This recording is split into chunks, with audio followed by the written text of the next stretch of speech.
IPS Y पूर्ण कुमार द्वारा suicide कर लिया जाता है और सुसाइड नोट भी छोड़ा जाता है और वो प्रकरण बड़ा ही लंबा चला। 8-9 दिन लगातार उनका प्रकरण चला। पूरे हरियाणा ही नहीं बल्कि पूरे देश में चर्चा थी। 8-9 दिन बीत जाने के बाद में एक एएसआई द्वारा सुसाइड कर लिया जाता है और सुसाइड से पहले 6-7 मिनट का एक वीडियो जारी किया जाता है। उसमें काफ़ी बातें बोली जाती हैं। उन सभी बातचीत को लेकर आज हमारे साथ रवि आजाद मौजूद हैं। वाई पूर्ण कुमार को आत्महत्या करनी पड़ी क्योंकि सिस्टम ने उनको न्याय नहीं दिया। न्याय देने वाले न्याय न मिलने पर अगर मौत को अपने गले लगा लें तो फिर हम ये मान सकते हैं कि सिस्टम पूरा खोखला हो चुका है। मैं ये कह सकता हूं 10-11 साल में पहली बार हरियाणा सरकार इतनी बुरी तरह से फंसी। जो रोहतक के एसपी पे कार्रवाई करके और एक तरह से इन्होंने ये लिटमस टेस्ट करने की कोशिश की, दोबारा से उस आग को हवा देने की कोशिश की कि ये लड़ाई जाट वर्सेस दलित हो जाए। जब जाट वर्सेस दलित होगा तो फायदा किसको होगा? भारतीय जनता पार्टी को होगा।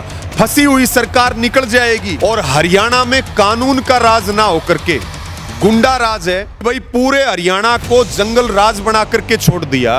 अगर आप डम्मी मुख्यमंत्री हो तो अपने पद को जो है आप ठोकर मार दो। कम से कम हरियाणा को क्यों जला रहे हो, क्यों मरवा रहे हो, क्यों लोगों को आपस में लड़वा रहे हो? अगर वाई पूर्ण कुमार के मामले में सरकार संजीदगी से काम करती तो एक और भाई की संदीप लाठर की जान नहीं जाती। ये जो संदीप लाठर की आत्महत्या हुई, इसमें मेरा ये मानना है उनको आत्महत्या के लिए किसी ने मोटिवेट किया। आप एक चीज देखिए, सरकार फंसी हुई थी, सरकार के पास कोई रास्ता नहीं था, लेकिन जैसे ही संदीप लाठर की आत्महत्या हो जाती है उसके बाद में सरकार को एक ऑक्सीजन मिल गई। अरे भाई न्याय तो वाई पूर्ण कुमार को भी चाहिए, न्याय तो संदीप लाठर को भी चाहिए।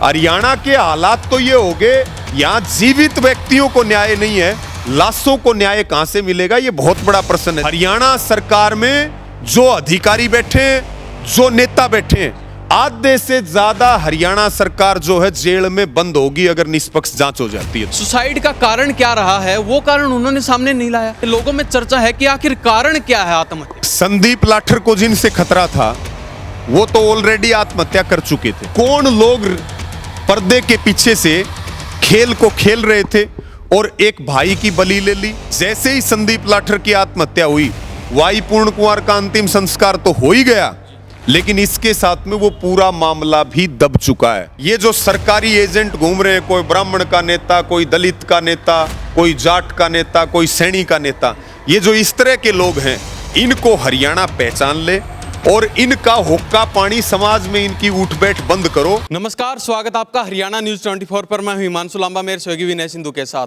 मौजूद हैं आज लोहारू में, और लोहारू में हमारे साथ है किसान नेता रवि आजाद मौजूद हैं और इनसे खास बातचीत करेंगे क्योंकि हरियाणा में बड़े ही चर्चित मुद्दे चल रहे हैं। उन मुद्दों पर बातचीत करेंगे क्योंकि अभी तक रवि आजाद का कोई उन पर ऐसा कोई कटाक्ष बयान या फिर कोई ऐसी बयानबाजी नहीं देखी गई, ना कोई वीडियो जारी किया गया। तो उन सभी मुद्दों पर बातचीत करेंगे क्योंकि एक आईपीएस वाई पूर्ण कुमार द्वारा सुसाइड कर लिया जाता है और सुसाइड नोट भी छोड़ा जाता है और वो प्रकरण बड़ा ही लंबा चला। 8-9 दिन लगातार उनका प्रकरण चला। पूरे हरियाणा ही नहीं बल्कि पूरे देश में चर्चा थी। बड़े नेता वहां पर पहुंचे, हरियाणा ही नहीं बल्कि पूरे देश से वहां पर नेता आए, उनको न्याय दिलवाने के लिए वो वहां पर पहुंचे थे।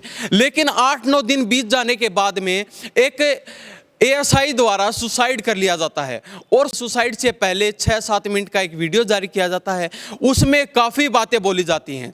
उन सभी बातचीत को लेकर आज हमारे साथ रवि आजाद मौजूद हैं। सभी मुद्दों पर बारी बारी बातचीत करेंगे, आखिर इनका क्या कहना है, ये उस मुद्दे को किस तरह से देख रहे हैं, सभी मुद्दों पर बातचीत करते हैं। जी रवि आजाद जी, स्वागत आपका हरियाणा न्यूज 24। जी बहुत बहुत धन्यवाद। आपके सभी दर्शकों को राम राम, सबको नमस्कार। सबसे पहले तो बातचीत करेंगे, आप किस तरह से देखते हैं जो ये हरियाणा में जो प्रकरण चल रहा है, आए दिन देखा जाता है गैंग रेप, लूट, डकैती, चोरी, गैंगस्टर जैसी वारदात हो रही हैं बड़ी बड़ी, उन सभी को कैसे देखते हैं? देखिए, अगर हम हरियाणा की बात करें तो हरियाणा में लॉ एंड ऑर्डर का तो जनाजा निकल चुका है।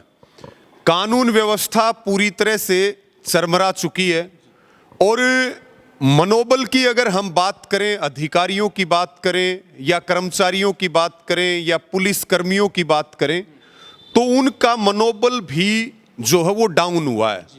उनका मनोबल भी एक साजिश के तहत तोड़ा गया है। अब हम बात करें सीनियर आईपीएस वाई पूर्ण कुमार की। 2001 बैच के ये आईपीएस थे और एडीजीपी रैंक के, यानी कि additional general director of police, ADGP कोई छोटी बात नहीं है। पूरे हरियाणा में 6 या 7, वो भी 2-3 तो वाई पूर्ण कुमार की आत्महत्या के बाद प्रमोशन हुआ है। तो ADGP, director general of police additional, बहुत बड़ी बात है, बहुत बड़ा रैंक था। और वाई पूर्ण कुमार को आत्महत्या करनी पड़ी क्योंकि सिस्टम ने उनको न्याय नहीं दिया। एक तरह से हम ये कह सकते हैं कि न्याय देने वाले जब न्याय मांगने लग जाएं और न्याय देने वाले न्याय न मिलने पर अगर मौत को अपने गले लगा लें, तो फिर हम ये मान सकते हैं कि सिस्टम पूरा खोखला हो चुका है और कानून व्यवस्था की पोल खुल चुकी है और हरियाणा में कानून का राज ना होकर के गुंडा राज है। और पहली बार हरियाणा में ऐसा हुआ कि वाई पूर्ण कुमार ने जो लगभग 8 पेज का सुसाइड नोट छोड़ा, जिसमें उन्होंने बड़े से बड़े अधिकारी का नाम लिखा।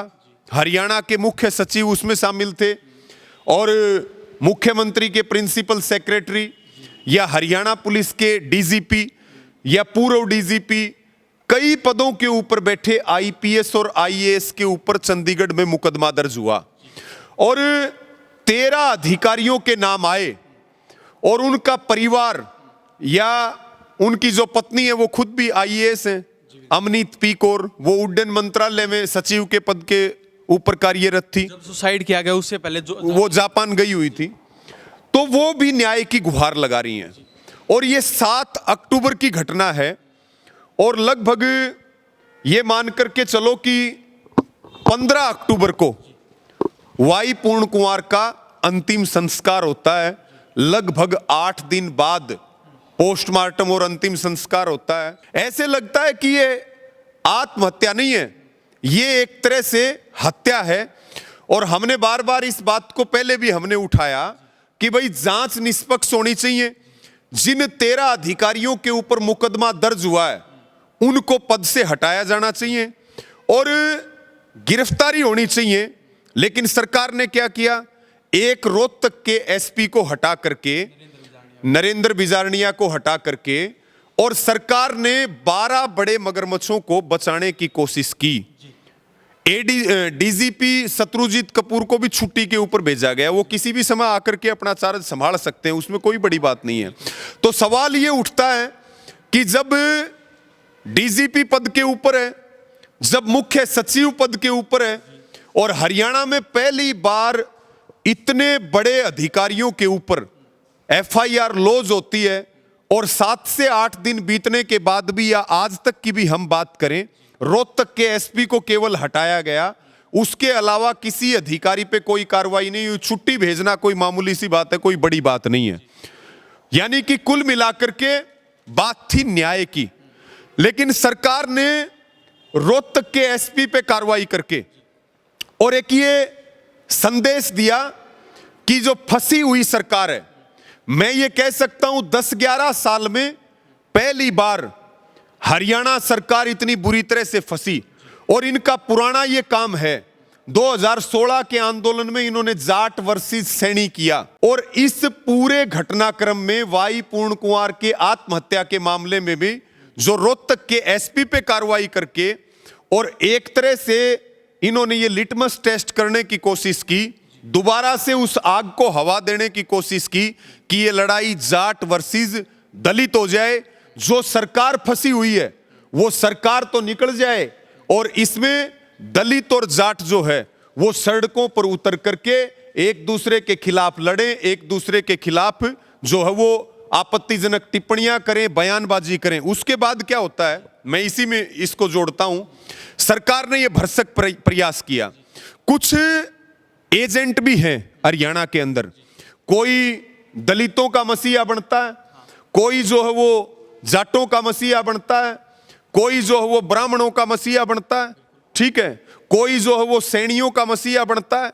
यानी कि ये मसीहा जो हैं ये अपने आप को दिखाते हैं कि हम तो इस कौम के मसीहा हैं, लेकिन ये असल में मसीहा नहीं है। ये अपनी अपनी कौमों के दुश्मन है, ये भाईचारे के दुश्मन है, और ये बीजेपी से मोटा पैसा लेकर के, मोटा धन लेकर के और समाज को लड़ाने का काम करते हैं। आपको भी पता है कि जब जाट वर्सेस दलित होगा तो फायदा किसको होगा? भारतीय जनता पार्टी को होगा। फंसी हुई सरकार निकल जाएगी, यही कोशिश की गई। और मैं तो हरियाणा के लोगों को इस बात के लिए धन्यवाद दूंगा कि उन्होंने सरकार की पूरी साजिश को समझा और उन्होंने केवल न्याय की मांग की। न्याय चाहे दलित हो, चाहे जाट हो, चाहे ब्राह्मण हो, चाहे सैनी हो, यह मुद्दा नहीं है। बात होनी चाहिए न्याय की।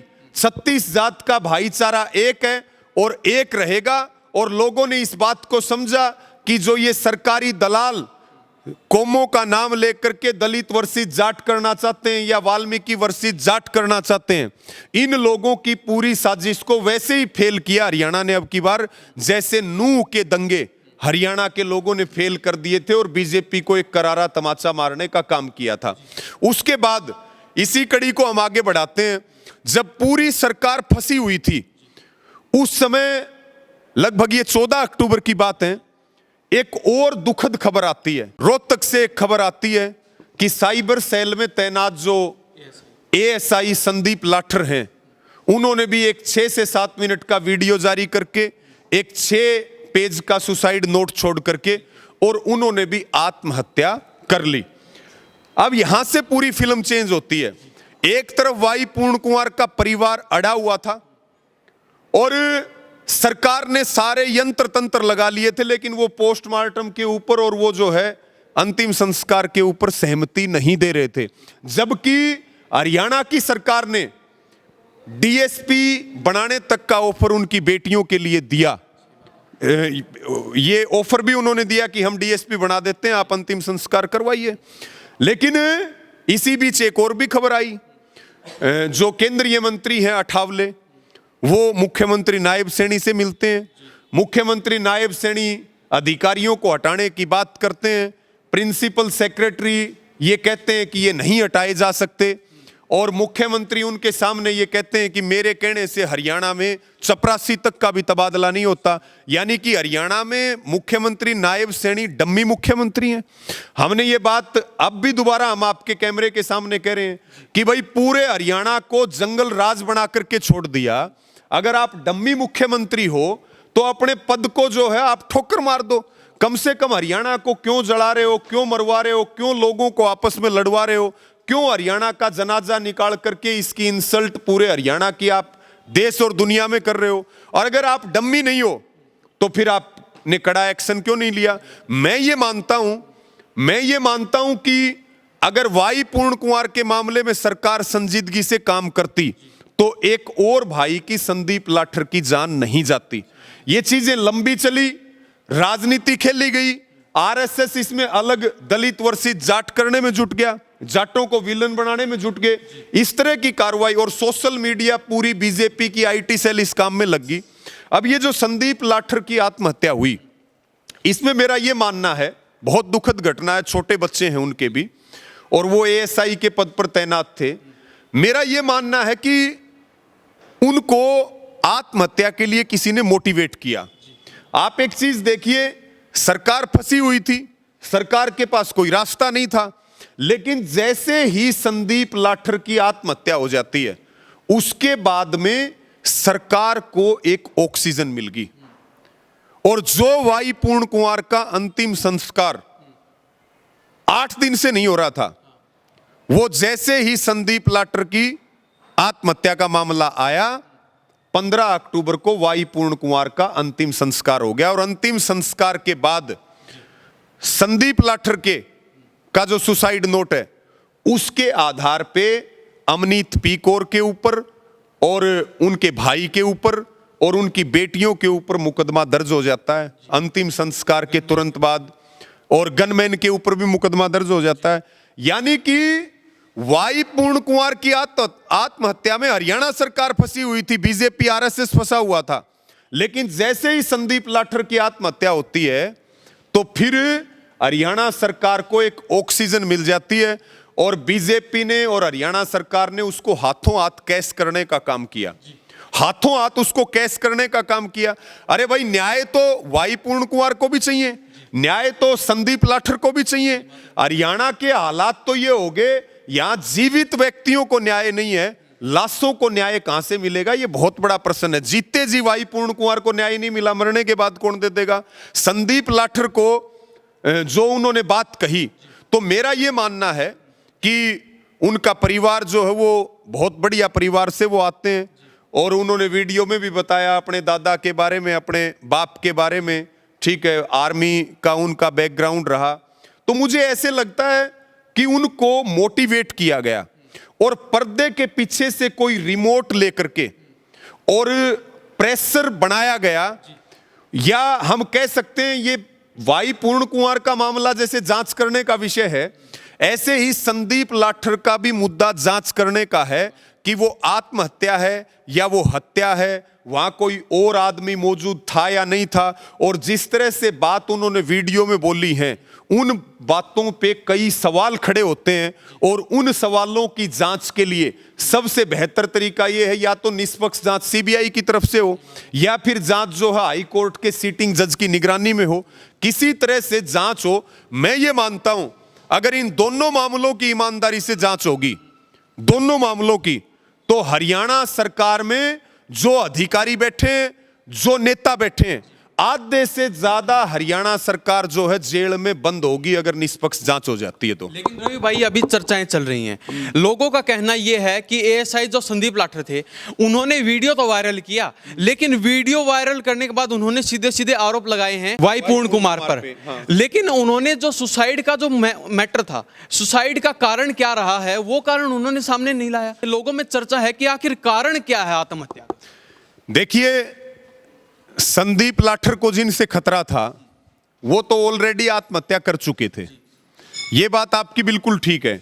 इसीलिए मैंने ये बात कही, मैं तो संदीप लाठर का जो परिवार है उनसे मैं तो इस बात की अपील, निवेदन और प्रार्थना करता हूं कि वो इसको आत्महत्या ना मान करके चलें, वो इसके निष्पक्ष जांच की मांग करें कि कौन लोग पर्दे के पीछे से खेल को खेल रहे थे और एक भाई की बलि ले ली, उसके भी बच्चे हैं, उनका कौन जिम्मेवार होगा, आदमी की पूर्ति कौन कर सकता है।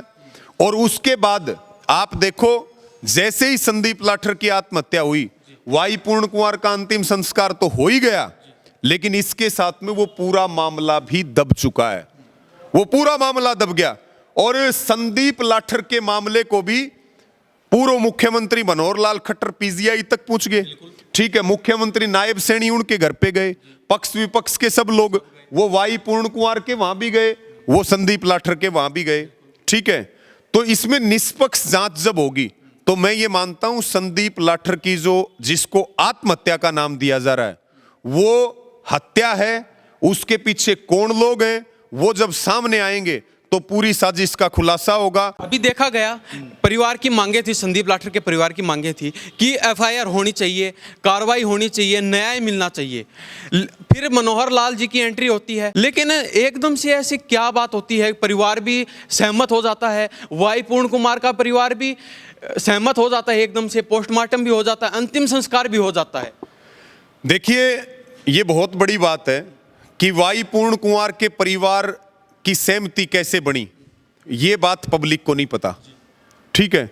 क्या दबाव दिया गया, क्या प्रेशर दिया गया, किसी को इस बारे में नहीं पता। प्रेशर तो पहले भी उनको काफी 8-9 दिन प्रकरण चला है, उन्हें पहले भी प्रेशर मिला है, लेकिन एकदम से मनोहर लाल की एंट्री होने पर ही एकदम से कैसे? मैं वही तो कह रहा हूं, मैं वही कह रहा हूं कि जैसे ही संदीप लाठर की आत्महत्या का मामला सामने आता है, वो तुरंत ये बात आ जाती है कि वाई पूर्ण कुंवर का परिवार पोस्टमार्टम और अंतिम संस्कार के लिए सहमति दे चुका है।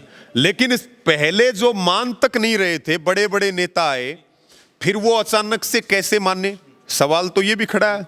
दूसरी बात, मुख्यमंत्री मनोहर लाल खट्टर पूरे मामले में जो है वो एक किंग मेकर की भूमिका में नजर आ रहे हैं।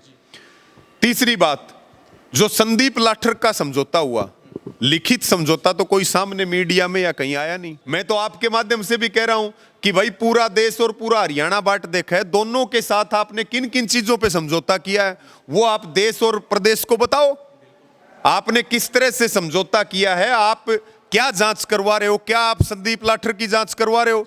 क्या आप वाई पूर्ण कुमार की जांच करवा रहे हो? आप सारी चीजों को प्रदेश के और देश के सामने बताओ ना कि भाई ऐसे हमने समझौते किए, ऐसे हमारी जांच आगे बढ़ रही है और हम न्याय दिला करके रहेंगे। ये तो कोई बात ही नहीं हो रही है न्याय की।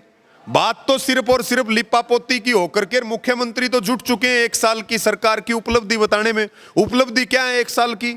सिवाय लोगों को लड़ाने के, सिवाय किसानों को सताने के, सिवाय जो है लोगों को सड़कों पे बैठाने के अलावा सरकार ने क्या काम किया है? मुख्यमंत्री क्या उपलब्धि बताएंगे? अभी जनता में चर्चाएं चल रही हैं कि नायब सैनिक मनोहर लाल खट्टर दोनों में से किसको बेस्ट सीएम मानते हैं? देखिए, घर की बई काका लिखनिया, ठीक है, एक सांपनाथ है और एक नागनाथ है, तो दोनों में कोई फर्क नहीं है। बीजेपी की सरकार है, उसको बना लो, उसको हटा लो, इसको बैठा दो, उसको बैठा दो, ठीक है। रिमोट से सरकार चलती है, आरएसएस सरकार चला रहा है, प्रधानमंत्री कार्यालय हरियाणा की सरकार चलाने का काम कर रहा है।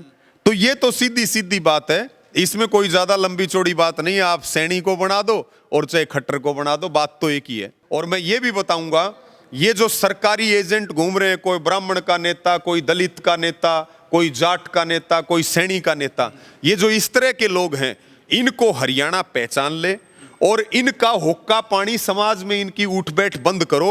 अन्यथा ये लोग जो है पता नहीं कितने लोगों को, कितने नौजवानों का ये नुकसान करवाएंगे धर्म और जात के नाम पे। ये सरकारी लोग हैं और मैं तो ये कहूंगा कि हरियाणा वालों को इनके लिए जो है लठ तैयार रखना चाहिए। जब तक इनकी पिंडी नहीं पिटी जाएंगी, जो ये पैसे ले लेकर के और सरकार के इशारे पर बीजेपी के लिए काम कर रहे हैं, सरकार के गीत गाते हैं, ये लोग लोगों को लड़ाने भिड़ाने का काम करते हैं, इनका इलाज बहुत जरूरी है, वो हरियाणा वालों को करना पड़ेगा। जी रवि भाई, बहुत बहुत धन्यवाद आपका। जी बहुत बहुत धन्यवाद, नमस्कार। तो ये हमारे साथ किसान नेता रवि आज़ाद मौजूद थे। हर जगह पहुंचते हैं और हर जगह, चाहे वो कोई भी तबका हो, कोई भी बिरादरी हो, आवाज़ उठाने का काम करते हैं, खुले दहाड़ते हैं। और इन्होंने साफ शब्दों में स्पष्ट कर दिया है कि हमें सरकार से कोई उम्मीद नहीं है कि जो ये आईपीएस और एएसआई का जो सुसाइड हुआ है उसमें इनको न्याय मिल पाएगा। तो हम भी हरियाणा प्रदेश की जनता से प्रतिक्रिया लेते हैं, कॉमेंट बॉक्स के माध्यम से जरूर दे दीजिए। इन्हीं सभी शब्दों के साथ मैं हिमांशु लांबा, मेरे सहयोगी विनय सिंधु के साथ हरियाणा न्यूज़ 24। नमस्कार, जय हिंद।